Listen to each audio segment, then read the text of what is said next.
Hello guys, welcome to the एलियस। और आज हम कर रहे हैं एक्सरसाइज 1.5। तो इस वीडियो में हम एक्सरसाइज 1.5 पूरी कंप्लीट कर देंगे। और इससे पहले हमने 1.1, 1.2 और 1.3 करा था। ठीक है, अब हम कर रहे हैं 1.5। 1.4 हमने अभी नहीं करा, हम करेंगे बाद में।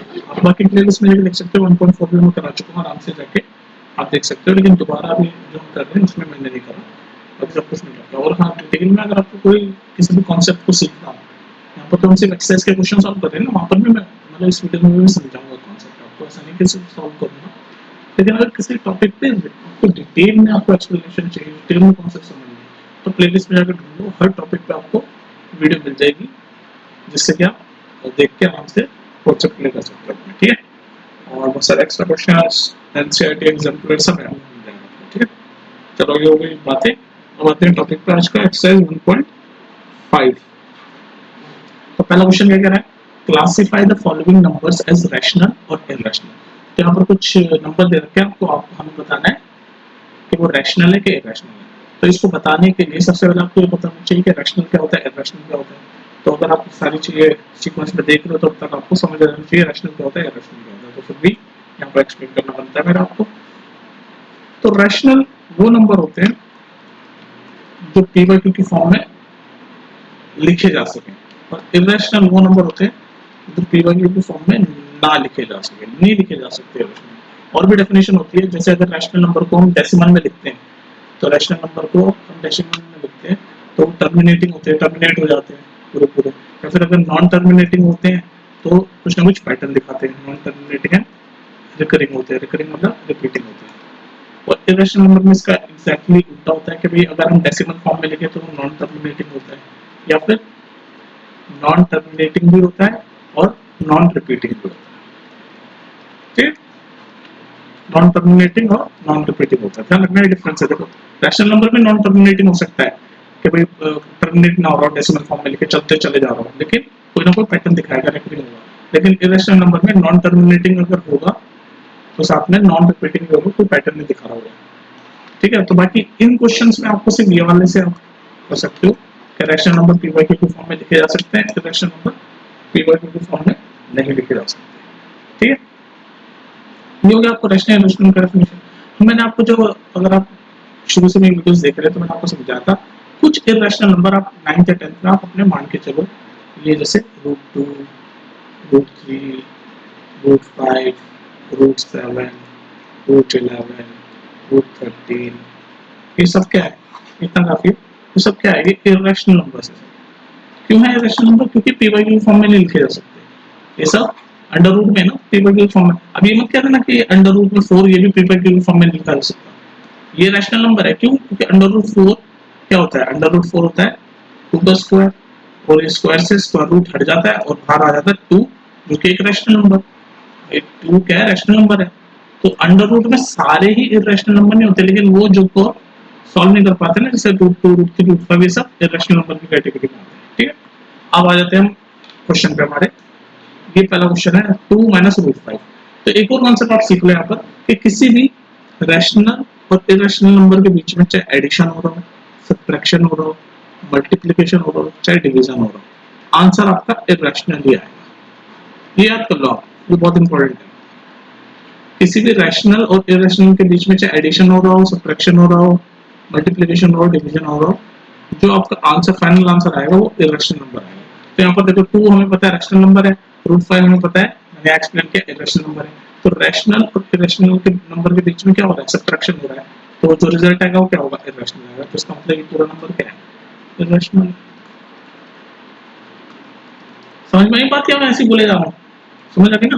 तो इसका मतलब ये जो पूछा था कि भाई रैशनल के इरेशनल, तो पहला है आपका इरेशनल। नेक्स्ट देखो जल्दी से, नेक्स्ट देखो ये क्वेश्चन नंबर फर्स्ट का ही सेकंड पार्ट। ये देखो, ये बताओ ये रैशनल है कि इरेशनल है। तो इसको पहले सॉल्व तो कर लो। ये लिखा 3 + √23 और ये माइनस में √23। तो +23 - √23 कट गया, आपके पास बचा 63। तो 3 क्या है, ये तो रैशनल नंबर है। तो इसका मतलब ये पूरा क्या है, रैशनल नंबर है।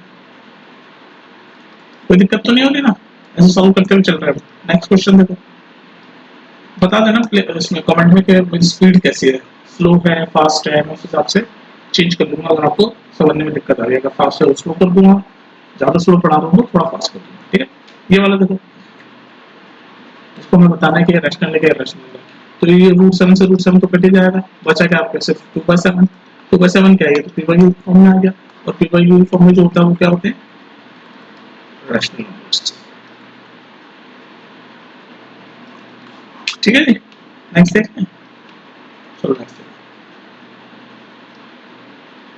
क्वेश्चन नंबर फर्स्ट का 4। तो 1/√2, 1/√2 रैशनल नंबर है क्या इरेशनल नंबर है? तो 1 क्या होता है, रैशनल नंबर। रूट 2 भी मैंने एक्सप्लेन किया कि रूट 2 बार बार एक्सप्लेन कर रहा हूँ, रूट 2 रूट 3 रूट 5 रूट 7 सब क्या है, इरेशनल नंबर, और रूट 2 क्या है, इरेशनल नंबर। तो मैंने भी वो बताया रैशनल और इरेशनल नंबर के बीच में सब्ट्रैक्शन, एडिशन, मल्टीप्लिकेशन, डिवीजन कुछ भी यहाँ पर डिवीजन हो रहा है, तो रिजल्ट जो आपका आता है वो क्या होता है, इरेशनल नंबर। तो ये क्या है, इरेशनल नंबर। ठीक है, तो ये था क्वेश्चन नंबर फर्स्ट का 4th पार्ट। नेक्स्ट देखो, नेक्स्ट है 2 पाई। बताओ ये रैशनल नंबर है कि इरेशनल नंबर है? अब आपको ये पता होना चाहिए पाई जो है, ठीक है, पाई जो होता है वो क्या होता है, इरेशनल नंबर होता है।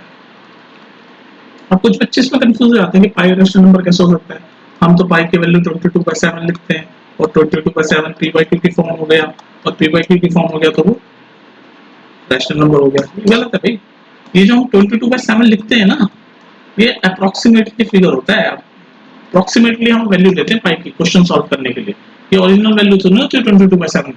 ओरिजिनल वैल्यू तो है ही नहीं, ऐसे चलते चले जाता है, 3.14 चलते चले जा रहा है, नॉन टर्मिनेटिंग होती है वैल्यू, और कुछ पैटर्न में लिखा था नॉन रिपीटिंग होती है। पाई की वैल्यू जो होती है 3.14 जब हम डेसिमल में लिखते हैं नॉन टर्मिनेटिंग नॉन रिपीटिंग होती है।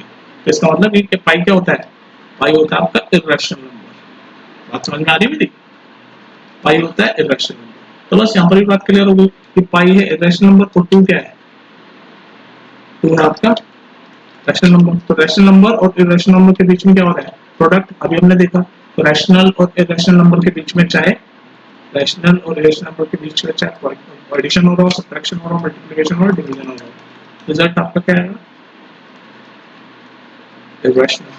तो यहाँ पर 2 रैशनल नंबर है, पाई इरेशनल नंबर है, हमने देखा पाई इरेशनल नंबर कैसे है यहाँ पर। तो रैशनल और इरेशनल नंबर के बीच में क्या हो रहा है, प्रोडक्ट, तो रिजल्ट क्या आएगा, इरेशनल। इसका मतलब पूरा क्या है, इरेशनल नंबर। ठीक है, नेक्स्ट देखो,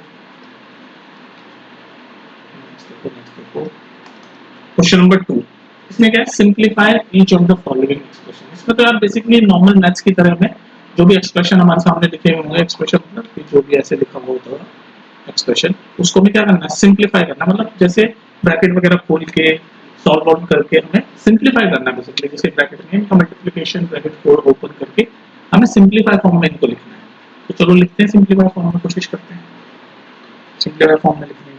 तो ये है 3 प्लस √3 मल्टीप्लिकेशन में 2 प्लस √2। तो इसको बस ब्रैकेट ओपन कर दो, 3 into 2 normal maths plus 3 √2 plus ये इन दोनों को मल्टीप्लाई करेंगे 2 √3 प्लस √3 इंटू √2 का होता है, √3 इंटू √2 का ये आपका एक्सप्रेशन होता है ना, √a into √b is equal to 8। ये आपको पता होना चाहिए। तो √a को 3 मान लो, √b को √2 मान लो, तो क्या होगा, a भी आएंगे 3 इंटू 2 यानी कि √6। 3 पूरा हो जाएगा √6, इसको दोबारा लिखो 3 into 6 plus 3 √2 plus 2 √3 plus √3 into √2। मैंने आपको देखा इस वाली आइडेंटिटी से √6, और ये आपका सिंप्लीफाइड एक्सप्रेशन है इसका। ठीक है, ये आपका सिंप्लीफाइड एक्सप्रेशन है इसका। कोई दिक्कत हो रही है, बता दो मुझे, कोई दिक्कत हो रही है जल्दी बोलो, एक्सप्लेन करूं क्या। तो ये सिंप्लीफाई करना है, ये एक्सप्रेशन लिखा हुआ है, इसका ब्रैकेट ओपन ही तो करा है, 3 इंटू 2 करा, तो उसका 3 इंटू √2 करा, फिर √3 इंटू 2 किया, फिर √3 इंटू √2 किया। बस ये तो क्या है स्टेज में, इस स्टेज में मैंने ये तो किया 3 इंटू 2 फिर 3 इंटू √2 फिर √3 इंटू 2 फिर √3 इंटू √2। बस ये करके फिर सॉल्व करके ये सिंप्लीफाई मुझे लिख दिया मैंने। नेक्स्ट देख लो, इसमें क्या है रॉकेट साइंस, इसको करो सिंप्लीफाई। 3 plus √3 3 minus √3। अब आपकी एक अलजेब्रिक आइडेंटिटी भी सिखाता जा रहा हूं मैं। एक अलजेब्रिक आइडेंटिटी होती है a प्लस b और a माइनस b। क्या फॉर्मूला बनता है, a plus b minus b, a square minus b square. याद रहेगी अलजेब्रिक आइडेंटिटी आपको? याद कर लो इसको, ये उसी पे बेस्ड है। तो इसमें ए क्या है, ये ए मान लो, ये बी मान लो, ए है, ये बी है, देख लो ए प्लस बी ए माइनस बी, तो क्या हो जाएगा ए स्क्वायर माइनस बी स्क्वायर। तो ए किसको माना है, रूट थ्री को, तो थ्री का स्क्वायर, बी किसको माना है, रूट थ्री को, तो रूट थ्री का स्क्वायर, तो थ्री का स्क्वायर होता है 9, रूट थ्री का स्क्वायर क्या होता है 3, 9 माइनस 3 6। ये आपको पता है ना रूट थ्री का स्क्वायर क्या होता है, स्क्वायर से रूट कट जाता है, स्क्वायर से रूट कट जाता है, तो स्क्वायर रूट कट गया तो 3 बच गया, तो ये तो करेंगे रूट थ्री का स्क्वायर 3, तो 9 माइनस 3 6, तो इसको सिंपलीफाई जब करोगे तो 6 आ जाएगा। करके दिखाऊं दोबारा से, ए प्लस बी ए माइनस बी का ये वाली आइडेंटिटी फॉर्मूला लगेगा, ये वाला ए प्लस बी ए माइनस बी का फॉर्मूला होता है ए स्क्वायर माइनस बी स्क्वायर। तो ए स्क्वायर यानी कि थ्री का स्क्वायर माइनस बी स्क्वायर यानी कि रूट थ्री का स्क्वायर, थ्री का स्क्वायर 9 माइनस रूट थ्री का स्क्वायर 3, 9 माइनस 3 6, और ये आपका सिंप्लीफाइड 6। सिंप्लीफाई करके जो आया उसको जब हमने सिंप्लीफाई किया तो 6 आ गया आंसर। ठीक है, ठीक है ना, ठीक है, बोलो बोलो। नेक्स्ट देखो, ये है रूट 5 प्लस रूट टू का होल स्क्वायर। ये तो सिंपल है, ए प्लस बी का होल स्क्वायर, ये तो हम पढ़ते आ रहे हैं छोटी क्लासों में। तो ए इसका क्या होता है formula, a square plus b square plus 2 ab, ये वाला फॉर्मूला लगा दो यहाँ पर बस सिंपल, इसमें लगा दो। यहाँ पर ए की वैल्यू क्या है रूट 5, ए मान लो, बी मान लो, बी की वैल्यू क्या है रूट 2, तो बस ये फॉर्मूला लगा रहा हूँ सब मैं सीधे सीधे। तो ए स्क्वायर यानी कि रूट 5 का स्क्वायर, बी स्क्वायर यानी कि रूट 2 का स्क्वायर प्लस 2, ए की वैल्यू क्या है इनटू रूट 5, बी की वैल्यू क्या है रूट 2। इसको सॉल्व कर दो, रूट 5 का स्क्वायर अभी मैंने बताया स्क्वायर से स्क्वायर रूट कट जाता है, तो रूट 5 का स्क्वायर क्या हो गया 5, रूट 2 का स्क्वायर स्क्वायर से स्क्वायर रूट कट जाएगा, तो रूट 2 का स्क्वायर 2, उसके बाद आपका ये हो गया प्लस ये 2 रूट 5 इंटू रूट 2, ये मैंने बताया ना कि आपको ये कौन सी आइडेंटिटी से सॉल्व होगा, तो रूट ए इंटू रूट बी क्या होता है अंडर रूट में ए इंटू बी, तो यानी कि रूट 5 इंटू रूट 2 क्या होता है अंडर रूट में 5 इंटू 2 जो कि होता है अंडर रूट 10, तो अंडर रूट 10। इसको और फर्दर सॉल्व कर सकते हैं, करो 5 प्लस 2 7 प्लस 2 रूट 10, तो 7 प्लस 2 रूट 10, ये आ गया आपका इसका सिंप्लीफाइड वर्जन। जब इसको हमने सिंप्लीफाई किया, ये वाला फॉर्मूला वगैरह लगाया ए प्लस बी का, फाइनली सिंप्लीफाइड वर्जन आपका क्या है 7 प्लस 2 रूट 10, ये आंसर है 7 प्लस 2 रूट 10। नेक्स्ट देखो, नेक्स्ट देखो,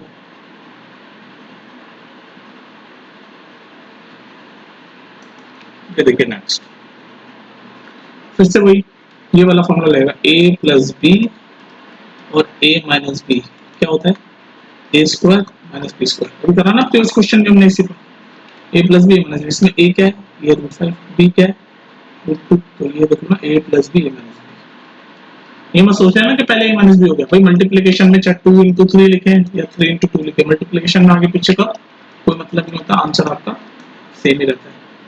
तो ऐसे ही चाहे रूट 5 माइनस रूट 2 पहले लिखाओ, चाहे रूट 5 प्लस रूट 2 ब्रैकेट में, फॉर्मूला तो वही है ए प्लस बी माइनस बी का, कंफ्यूज मत होना। तो ए प्लस बी माइनस बी का फॉर्मूला हो गया ए स्क्वायर माइनस बी स्क्वायर, बस को सॉल्व करो, ए स्क्वायर यानी कि रूट 5 का स्क्वायर, बी स्क्वायर यानी कि बी क्या है रूट 2, तो रूट 2 का स्क्वायर, बस को सॉल्व कर दो, स्क्वायर से स्क्वायर रूट हट जाएगा तो ये बचेगा 5, स्क्वायर से स्क्वायर रूट हट जाएगा तो ये बचेगा 2, 5 माइनस 2 आ गया 3, तो इसको जो हमने सिंप्लीफाई किया तो आंसर आपका आ गया 3। ठीक है, हमने सिंप्लीफाई किया तो आंसर आ गया आपका 3। नेक्स्ट क्वेश्चन देखो, क्वेश्चन नंबर 3 कहता है recall pi is defined as the ratio of circumference say c of a circle to its diameter say d, that is pi is equal to cd. This seems to contradict the fact that pi is irrational. How will you resolve this contradiction? तो question समझ लो, इतना मुश्किल नहीं, बस फंसा रखा है आपको। क्या रखा है कि पाई को सर्कल के केस में पाई को हम डिफाइन करते हैं ऐसे c upon d, pi is equal to c upon d, जहां पर c क्या है सर्कमफ्रेंस, d क्या है डायमीटर किसका सर्कल। तो सर्कल का जब केस लेते हैं तो पाई की वैल्यू होती है c बाई डी, जिसमें c है सर्कमफ्रेंस ऑफ अ सर्कल और d है डायमीटर ऑफ अ सर्कल। ये कह रहा है, तो अब ये कह रहा है कि भाई हमें तो पता है कि पाई इर्रेशनल नंबर है, और इर्रेशनल नंबर क्या होते हैं जो p बाई डी के फॉर्म में ना लिखे जा सके, ये होते हैं इर्रेशनल नंबर जो p बाई डी फॉर्म में ना लिखा जा सके। पर ये कह रहा है कि भाई यहाँ तो देखो पाई की वैल्यू c बाई डी हो गई जो कि एक p बाई क्यू की फॉर्म में, ये देखो p बाई क्यू की फॉर्म में लिखा हुआ है, नहीं है रैशनल फॉर्म में लिखा हुआ है, तो कह रहा है ये तो कॉन्ट्रडिक्शन हो गई। तो ये कह रहा है कॉन्ट्रडिक्शन मतलब विरोधाभास, शुद्ध हिंदी विरोधाभास हो गया, कॉन्ट्रडिक्शन हो गया ये तो, कि भाई ये हम तो कहते हैं कि पाई इरेशनल नंबर है, इरेशनल नंबर मतलब पी बाई क्यू की फॉर्म में नहीं लिखा जा सकता, लेकिन सर्कल के केस में पाई की वैल्यू होती है सी बाई डी, और ये देख लो पी बाई क्यू की फॉर्म में। तो इस कॉन्ट्रडिक्शन को आप कैसे सॉल्व करोगे, ये कह रहे हैं। तो इसमें बात यह है कि मैंने आपको प्रीवियसली बताया कि पाई की वैल्यू हम सर्कल के केस में 22/7 ले लेते हैं, तो ये एक्चुअल वैल्यू थोड़ी ना होती है पाई की, ये तो अप्रोक्सीमेट वैल्यू होती है, ये पाई की एक्चुअल वैल्यू नहीं होती भाई, ये होती है अप्रोक्सीमेट वैल्यू। एक्चुअल वैल्यू तो पाई की ऐसे चलती है 3.1444 ऐसे अनलिमिटेड इनफिनाइट चलती रहती है, पाई की वैल्यू आज तक कोई नहीं डिफाइन कर पाया है। तो पाई की जो वैल्यू होती है नॉन टर्मिनेटिंग होती है, मतलब कभी रुकती नहीं है, चलती रहती है, टर्मिनेट नहीं होती है, और एंड नॉन रिपीटिंग मतलब कुछ पैटर्न भी नहीं दिखाती, जो कि डेफिनेशन इररेशनल नंबर की। ठीक है, तो ये जो pi is equal to c by d जब हम लेते हैं, ये आपका बेसिकली अप्रोक्सीमेटली फिगर हम लेते हैं सर्कल के केस में, जो कि रियल पाई की वैल्यू नहीं होती। तो पाई जो है वो इरेशनल नंबर ही है, ऐसा कुछ कॉन्ट्रडिक्शन यहाँ नहीं। ठीक है, समझ गए क्वेश्चन, बात समझ में आ रही? चलो नेक्स्ट देखो, चलिए इस क्वेश्चन को देखो, question number 4, represent under root 9.3 on the number line. तो अंडर रूट 9.3 को आपको नंबर लाइन पे रिप्रेजेंट करके दिखाना। देखो ये क्वेश्चन आपके लिए कितना इंपॉर्टेंट है फिजिक्स के 9 में, that depends on your school. इसमें कुछ कंस्ट्रक्शन करना है आपको इस क्वेश्चन में, इसमें आपको कुछ कंस्ट्रक्शन करना है, इसको नंबर लाइन में दिखाना है आपको ना, तो कुछ कंस्ट्रक्शन का काम है इसमें। तो देखते हैं कंस्ट्रक्शन वाले क्वेश्चंस आपके आ रहे हैं कि नहीं आ रहे हैं, आप देख लेना, लेकिन मैं सॉल्व करके दिखा देता हूँ, कोई दिक्कत नहीं है। तो हम मान लो एक पॉइंट लेते हैं ए और एक पॉइंट लेते हैं बी, तो इसकी लेंथ लेते हैं 9.3। ध्यान रखना अंडर रूट 9.3 हमें रिप्रेजेंट करना है, हमने लेंथ ली 9.3 की, कोई दिक्कत नहीं। अब एक और बी से 1 यूनिट आगे तक, 1 यूनिट आगे तक एक और पॉइंट ले लो सी, 9.3 तक तो है ए बी, 1 यूनिट आगे और ले लो यहाँ तक ऐसे सी, ये सी पॉइंट ले लो, और ये कितना है 1, ये 1 यूनिट है, यहाँ ए बी 9.3 है और बी सी 1 है। ठीक है, तो टोटल एसी कितना हो गया 9.3 प्लस 1, ये टोटल कितना हो गया, अगर इन टोटल ये एसी करें तो ये टोटल हो गया 10.3।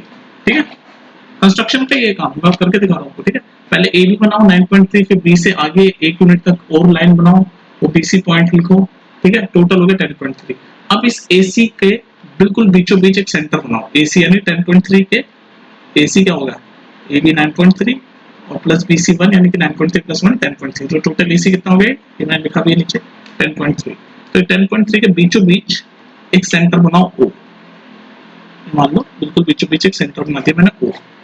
ठीक है, इस सेंटर को से ओसी, ये ओसी को रेडियस मान के, ये ओसी को रेडियस मान के, ओसी क्या है 10.3/2 क्योंकि बीचों बीच है, एक सेमी सर्कल बना दो इस ओसी को रेडियस मान के। ये सब आप काम कंस्ट्रक्शन का है, ये आपका आपको एक्सप्लेन करता जा रहा हूँ, अगर आपको क्वेश्चन नहीं समझ आ रहा तो कोई नहीं है, आएगा नहीं वैसे पेपर में। ठीक है, ओसी को रेडियस मान के सेंटर से कैसे, यहाँ पर आप रखोगे कंपास, इस ओसी को ऐसे खोलोगे इतना ओसी तक, और ऐसे फटाक से एक सेमी सर्कल बना दोगे, ये बना दिया सेमी सर्कल, यहाँ तक कोई कंस्ट्रक्शन आपका। अब क्या करोगे, ये जो पॉइंट बी है ना, ये पॉइंट जो बी है, यहाँ से क्या करोगे, इस पॉइंट बी से आप एक परपेंडिकुलर बनाओगे, ऐसे परपेंडिकुलर, ये परपेंडिकुलर बना दिया आपने, है ना, दूसरे कलर से बनाओ ताकि समझ आए आपको, ऑरेंज से बना दो, ये परपेंडिकुलर बना दिया आपने, ये परपेंडिकुलर बना दी, और जहां पर ये सेमी सर्कल को काट रही है वो पॉइंट ले लो आप डी, वो पॉइंट ले लो आप डी। अब आप क्या करो, इस ओडी को ज्वाइन कर दो, तो मैंने ऐसे इस ओडी को ज्वाइन कर दिया। तो अब आपका ये जो सर्कल है, कौन सा सर्कल, ये जो सर्कल क्या, सॉरी ये जो ट्रायंगल है, ये जो मैं शेड कर रहा हूँ तो ग्रीन वाला, ये ट्रायंगल क्या है ओ बी डी। तो ट्रायंगल ओ बी डी क्या है, राइट एंगल ट्रायंगल है।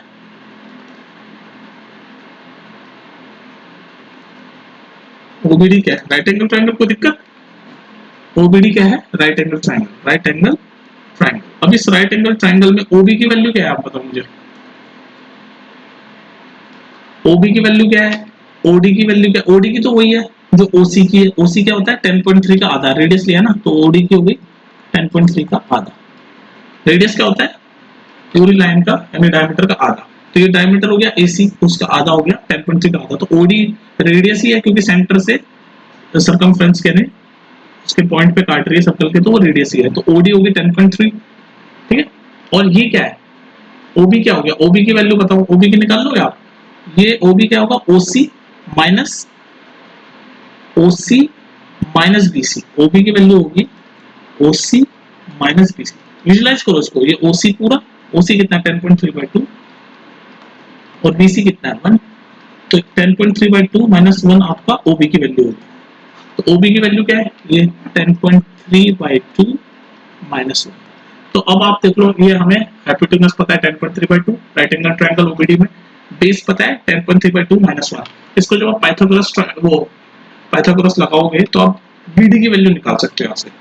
तो ये काम आपका है पाइथागोरस लगाना। पाइथागोरस क्या होती है, हाइपोटेनस का स्क्वायर इक्वल टू परपेंडिकुलर का स्क्वायर प्लस बेस का स्क्वायर, ये आप लगाना। हाइपोटेनस क्या है 10.3/2, परपेंडिकुलर क्या है हमें निकालना है बीडी, और बेस क्या है 10.3/2 माइनस 1। जब आप इसको पूरा सॉल्व करोगे तो इस बीडी की वैल्यू आपकी पता क्या आएगी, आपकी बीडी की वैल्यू आएगी √9.3, ये जो हमें रिप्रेजेंट करना है ये आएगी, इस बीडी की वैल्यू क्या आएगी √9.3। समझ आ रहा है, एक चीज ध्यान से समझा रहा हूँ, बीडी की वैल्यू आ गई √9.3। बस अब आपको कुछ नहीं करना, जैसी बीडी की वैल्यू 9.3 आ गई अंडर रूट में, तो आपको बी को सेंटर मान के, बी क्या है, इस बी को सेंटर मान के, जो मैं डार्क कर रहा हूँ इसको सेंटर मान के, इस पे कंपास रख के, और बीडी जितना खोल के, यानी बीडी जितना आर्क खोल के आपको एक यहाँ पर आर्क बनाना है। और जहां पर ये आर्क बनेगी नंबर लाइन पे, जैसे ये इसको खोल के ऐसे यहाँ पर एक आर्क बनाओगे, तो यहाँ जो ये आर्क बनेगी यही नंबर लाइन पे √9.3 को रिप्रेजेंट करेगा, 9.3, तो ये रिप्रेजेंट करेगा √9.3। बस ऐसे आपको कंस्ट्रक्शन करके करना है। तो इसमें काफी सारी चीजें कंस्ट्रक्शन की, तो मुझे लग रहा है मैंने आपको कंफ्यूज कर दिया, कोई नहीं, इसको फिर भी जो मैंने बोला है ना वो दोबारा सुनना, पीछे जाके वीडियो को 2-3 मिनट पीछे ले जाके 2-3 बार सुनोगे ना, मेरे शब्दों को समझ आ जाएगा, ठीक है। नेक्स्ट देखते हैं, नेक्स्ट क्वेश्चन। चलिए क्वेश्चन नंबर 5 देखते हैं, ये लास्ट क्वेश्चन है आपका इस एक्सरसाइज का, फिर एक्सरसाइज 1.5 आपकी खत्म है। Rationalise the denominator. तो इसमें इस क्वेश्चन में हम क्या सीखेंगे, रैशनलाइजेशन करना, रैशनलाइजेशन करना। अगर डिटेल में रैशनलाइजेशन सीखना है तो प्लेलिस्ट में जाके वीडियो देखेंगे, डिटेल में भी मैंने सिखा रखा है, पर यहाँ पर क्वेश्चन के थ्रू भी समझाता है। तो क्या है टॉपिक, रैशनलाइज द डिनोमिनेटर, मतलब डिनोमिनेटर में कुछ हो रहा होगा, डिनोमिनेटर के साथ ही कुछ ना कुछ खेल रहे होंगे, नाम ही यही है रैशनलाइज द डिनोमिनेटर। जब भी हम रैशनलाइज करते हैं तो डिनोमिनेटर के साथ ही कुछ खेल करते हैं। तो क्या खेल करते हैं, अब देखो इस क्वेश्चन पे आने से पहले, फर्स्ट वाले आने से पहले मैं रैशनलाइज करना आपको सिखा रहा हूँ, इसलिए इस पे आओ। जैसे का 5th का सेकंड पार्ट है, इसमें भी हम क्या करना है, रैशनलाइज द डिनोमिनेटर। तो कैसे रैशनलाइज करते हैं, जो भी डिनोमिनेटर में लिखा है उसका साइन अपोजिट करके न्यूमरेटर और डिनोमिनेटर दोनों में मल्टीप्लाई कर दो। मतलब यहाँ पर डिनोमिनेटर में क्या लिखा है √7 माइनस √6, तो साइन कौन सा है, माइनस का, तो इसका अपोजिट साइन क्या होगा √7 प्लस √6, उसको ऊपर नीचे मल्टीप्लाई कर दो, √7 प्लस √6, न्यूमरेटर में भी कर दिया और नीचे भी √7 प्लस √6, और इसको सॉल्व कर दो। इसी को कहते हैं रैशनलाइजेशन, बस इसी को कहते हैं हम रैशनलाइजेशन। बस जो भी डिनोमिनेटर में लिखा है, इसलिए तो नाम होता है रैशनलाइजेशन, रैशनलाइज द डिनोमिनेटर, क्योंकि डिनोमिनेटर के साथ हम आप खेल हो रहे हैं ना, क्या खेल हो रहे हैं कि जो भी डिनोमिनेटर में साइन है उसके अपोजिट साइन करके ऊपर नीचे मल्टीप्लाई कर दो, न्यूमरेटर में भी डिनोमिनेटर में। जैसे यहाँ हमने किया, यहाँ नीचे साइन, डिनोमिनेटर में साइन क्या है माइनस का, तो उसका अपोजिट साइन क्या होगा प्लस, प्लस करके ऊपर नीचे मल्टीप्लाई कर दिया, न्यूमरेटर में भी और डिनोमिनेटर में भी। अब इसको सॉल्व कर दो, तो ऊपर हो जाएगा 1 × √7 प्लस √6, तो वही रहेगा √7 प्लस √6। और नीचे देखो ये फॉर्मूला आ रहा है a plus b a minus b वाला, अभी हम कर रहे थे ना question, a plus b a minus b का फॉर्मूला क्या होता है, a square minus b square, ये वाला फॉर्मूला तो लगेगा, जिसमें a की वैल्यू √7 है, b की वैल्यू √6 है। बस इसको सॉल्व कर दो, तो a plus b a minus b का फॉर्मूला है a square minus b square, यानी कि नीचे √7 का स्क्वायर माइनस √6 का स्क्वायर। सॉल्व करते हुए चलो, न्यूमरेटर में तो सेम ही रहेगा √7 प्लस √6, और नीचे क्या होगा, स्क्वायर से स्क्वायर रूट हट गया तो ये बचा 7, ये स्क्वायर से स्क्वायर रूट हट गया माइनस तो ये बीच में, ये बचा 6। इसको आगे ऐसे सॉल्व कर रहा हूँ, तो यहाँ पर ऊपर तो न्यूमरेटर में वही रहा √7 प्लस √6, और नीचे 7 माइनस 6 1। तो बस हमने रैशनलाइज करके क्या मिटाना है, √7 प्लस √6, ये आंसर है इसका। रैशनलाइज हमने किया तो क्या बना, इसको जब हमने रैशनलाइज किया तो क्या बन गया √7 प्लस √6, ऐसे करते हैं रैशनलाइज, ठीक है। नेक्स्ट देखो, नेक्स्ट क्वेश्चन देखो इसका, इसमें भी देख लो 1/√5 प्लस √2। तो रैशनलाइज कैसे करते हैं, जो भी डिनोमिनेटर में साइन है उसके अपोजिट साइन से ऊपर नीचे मल्टीप्लाई कर दो। तो यहाँ साइन है प्लस का, तो अपोजिट साइन क्या होगा माइनस, तो बस मल्टीप्लाई कर दो √5 माइनस √2, नीचे भी √5 माइनस √2, बस अब इसको सॉल्व कर दो, ऊपर तो वही रहेगा √5 माइनस √2 क्योंकि 1 यहीं से मल्टीप्लाई हो रहा है, और नीचे फिर वही फॉर्मूला बन गया a plus b minus b वाला, a plus b a minus b का फॉर्मूला क्या होता है a square minus b square, तो सॉल्व कर दो इसको a square minus b square से, तो a की वैल्यू क्या है √5, b की वैल्यू क्या है √2, तो a स्क्वायर यानी कि √5 का square, b square minus b square equal to √2 का स्क्वायर, बस इसको फर्दर सॉल्व कर दो, न्यूमरेटर में तो जो है वही रहेगा √5 माइनस √2, और नीचे क्या होगा स्क्वायर से स्क्वायर रूट हटा 5 यहाँ पर स्क्वायर से स्क्वायर रूट हटा तो 2, इसको फर्दर सॉल्व किया तो न्यूमरेटर में तो वही रहेगा √5 माइनस √2 और नीचे 5 माइनस 2 3, तो बस इसको जो हमने रैशनलाइज किया तो ये आ गया आंसर हमारा √5 माइनस √2 बाय 3। समझ आ रही है ना बात, तो इसको जब हमने रैशनलाइज किया तो क्या बन गया आपका, ये बन गया ना √5 माइनस √2 बाय 3, तो इसको जब रैशनलाइज किया तो हमारा आंसर आ गया ये। नेक्स्ट देखो भाई, नेक्स्ट क्वेश्चन आ गया, नेक्स्ट क्वेश्चन आपका ये 1/√7 माइनस √2, अभी बार बार सीख रहा हूँ मैं, आपको सिखा रहा हूँ बार बार रैशनलाइज करने का तरीका, जो भी डिनोमिनेटर में उसके साइन का अपोजिट करके ऊपर नीचे मल्टीप्लाई, तो डिनोमिनेटर में हमारा है √7 माइनस 2, साइन क्या है माइनस का, तो उसका अपोजिट साइन क्या होगा प्लस, तो उसको मल्टीप्लाई कर दो, √7 opposite sign plus 2 upon √7 plus 2, तो ऊपर तो वही रहेगा √7 प्लस 2, ऊपर तो वही रहेगा √7 प्लस 2, 1 से मल्टीप्लाई करेंगे तो वही रहेगा ना सही।